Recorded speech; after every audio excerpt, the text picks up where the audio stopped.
While the world changes, the cross remains firm.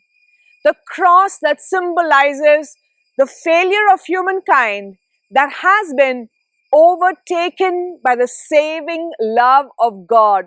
Friends, these words, this beautiful quotation, that the cross remains firm, are the words of Saint Bruno, whom the church celebrates today.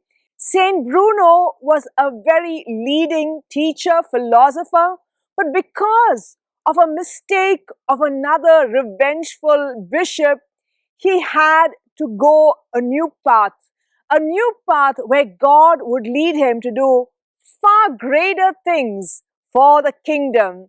Friends, as you listen to this presentation on Saint Bruno, may it give you confidence as to what God can do with your life where others have made mistakes. Saint Bruno of Cologne was a theology teacher who taught for more than 18 years and headed schools. He wrote essays on the Psalms and St. Paul's letters. Bruno risked his reputation by opposing Manasses, the Archbishop of Reims in modern-day Germany.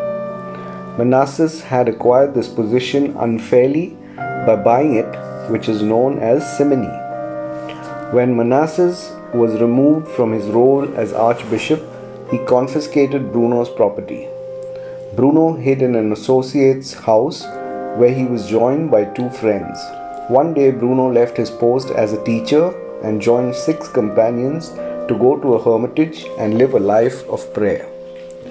On the way, Bruno stopped to see an old friend, Hugh of Grenoble, who incidentally is also a saint.